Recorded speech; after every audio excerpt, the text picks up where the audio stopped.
faveur dafa doon lu loi bi prévoir en son article LO 142 soo leen ko dégg loi bi dafa wax ni ci liggéeyu commission bi jamono ju ne document yi ñuy liggéeyee yëpp mën nañ ko ubbi saytu ko xool ko càmbar ko lu ci nekk ñu mën ci def suñu ay observation noonu la ko loi bi waxee loolu dem biir donc moo tax ñu ni tey comme proclamation résultat yi mën na dem ba suba minuit amul lu war a yóbbee commission bi pour ñu précipiter proclamation yi tey nanu jox temps ñu mën a ubbi kees yi benn par benn jouir de ce droit là pour mën a xam lan moo xew foofu parce que yéen ñëpp gis ngeen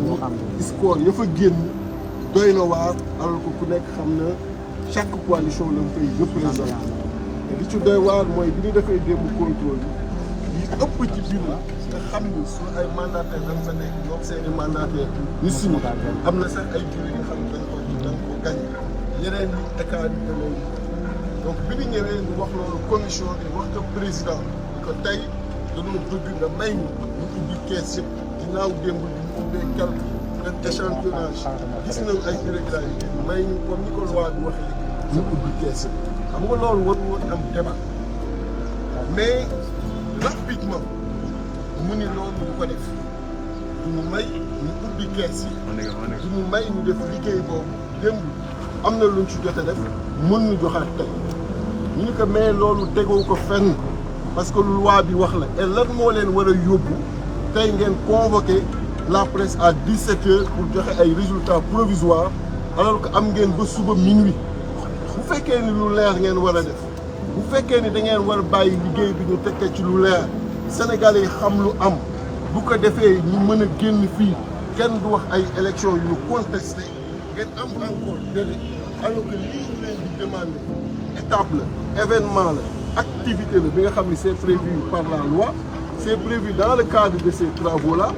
pourquoi ngeen war précipiter proclamer tey ci 17h interrompre activité yooyu nga xam ni c'est prévu comme activité de vérification bi ñu bëgg interrompre ko refuser ko pour précipiter une proclamation tey à 17h alors que mën na dem ba suba à minuit donc loolu lépp di wane rek ci li nga xam ni moom la état bi nekk di wane commande bi nga xam ni moom la état bi nekk pour mën a rapprocher wu de la majorité parce que quel que soit alpha du am 83 députés même ñoom seen chiffre yi ñu génne pour jëm direction boobu joxu leen 83 mais tey mënuñu confisquer le suffrage des Sénégalais mënuñu utiliser la commission nationale pour confisquer le suffrage des Sénégalais tey kenn mënul comprendre ci Sénégal li nga xam ni loi moo ko permettre ñii war a tey jii nii encadrer loolu permettre à l'opposition permettre à toutes les coalitions ci loi bi wax ñu mën ko def kenn mënul comprendre ñuy ñëw di violer cette loi donc loolu mooy li fi am pour vous dire que tant que joxul ñu def loolu war précipiter résultat yi à 17h xam leen ni luñ fa génn engagé wu luñ fa génn engagé wu coalition bi parce que droit wu ubbi kees yi xool kees yi droit boobu loi bi moo ñu ko jox te tey jii nii refusé lu ñu donc Sénégal yi xam raison yi mooy démb def nañu loolu tey jii nii mënuñu mayaat ñu def loolu alors que ñoom gën a wër kii ñu xamal leen ni démb ubbi na moo tax ñu xam ni danoo war a gën a danoo war a gën a en plus leen ñu danoo war ñu di suñu mais li am solo ci vérification mooy ñoom PV yi ñuy sukkandiku pour publier ay résultats PV yooyu ngay dem vérifier parce que ñun bu suñuy PV ñoom la ñuy jël di totaliser seen PV yi ñu yor ñoom entre leurs mains yooyu la ñuy totaliser pour publier donc booy vérifier lan ngay vérifier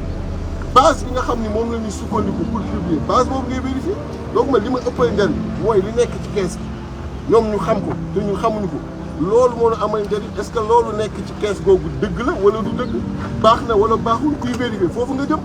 donc man li ma yor amul ma njariñ trop li ma amal njariñ mooy kees yooyu ñu tëj lan moo fa nekk et à partir de quoi la ñu totaliser est-ce que baax na moo tax ñu leen ubbi leen kees yooyu. léegi publication yi est-ce que loolu am na waroon na am débat. donc kees yooyu la ñu bañ a ubbi la ñu bañ ñu càmbar ko bureau par bureau alors que loi bi encore une fois parce que lépp lu ñu wax nañ ko teg ci yoon dem leen ngeen xool article L0142 alinéa bu mujj loi bi dafa ñu jox la possibilité tant que travaux yi jeexul ñu mën a consulter document yi fa nekk yëpp kon tey jii nii refusé nañu ñu consulter document wu Podor document wu Matam document wu Kanel document wu Ranérou refusé nañu ñu ubbi PV yu bureau de vote loolu aussi ñu koy. ñoom nee nañ tey 17h la ñuy def publication bi maintenant conduite bi nga xamante ni tey la conférence des leaders fas yéene na ko amal une fois que ñu def. d'abord dama ni ñi ñu nekk di def teg ñu ko yow parce que 17h jàpp leen bu baax li may wax parce que li may wax ni loi bi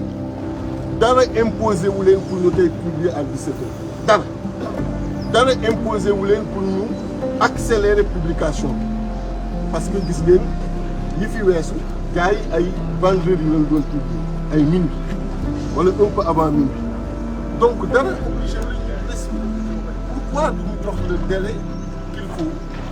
coalition bi ko demandé muy coalition Yewwi Askan Wi ñu ubbi question yi d'autant plus que démb bi ñu defee exercice bi gis nañ ci ay irrégularité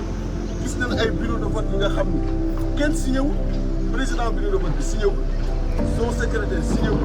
assesseur yi signé wul benn représentant de coalition signé wul bi ma gisee loolu benn ci yooyu dama yëkkati feuille bi wan ko le président de la commission dama ko wan mu xool ko parce que lépp lu ñu def day am preuve am na bureau de vote yi nga xam ne loolu gis na ko démb président de bureau de vote bi mooy signé son secrétaire ak assesseur mais benn représentant de coalition signé wul et bureau de vote yëpp dañ fay gis ay écart fleuve mais tey bu ñu ñëwee nekk ci délai mu doon un droit ñun la ubbil ñu kees yi may ñu ubbi kees yi xool pour mën a def suñu ay observation comme ni ko loi bi permettre demander pourquoi nga ñuy refuser loolu ensuite bëgg précipiter proclamer à 17h alors que délai yi day dem ba suba minuit donc ça veut dire que am na ay activités yu ñu pareegul activités yooyu tant que pareegul mu doon une demande moom amul droit wu publier les résultats ensuite démb wax naa leen joxe na 55 bi confirmer ñu ko parce que chiffre bu ñuy wax bi dañ koy teg ci dëkk confirmer 57 yi mais bëggoon dem ci résultat ci proportionnel ñu ni que mënul nekk tant que réglé wu ñu muy publier comment peut-il publier alors que même quotient yi génnewu ko génnewul quotient yi kenn xamu ko il va publier ensuite activité événement bi nga xam ni c'est prévu mu refuser ko bàyyiwul ñu def ko et il va publier ensuite il n'est pas tenu par les délais aujourd'hui il veut également publier alors que mën na dem ba suba mi lan ngeen tuddee loolu forfaiture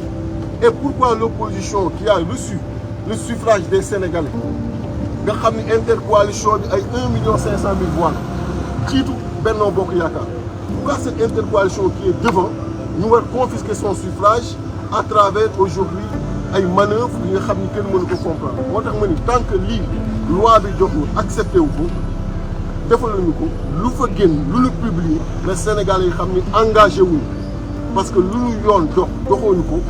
mënoo tey ji ni génne leneen ba pare ni engagé wuñu donc lañu xam ni daal li ñu loi bi jox tey ji ni commission bi refusé nañu ko nee nañu duñu ubbi kees yëpp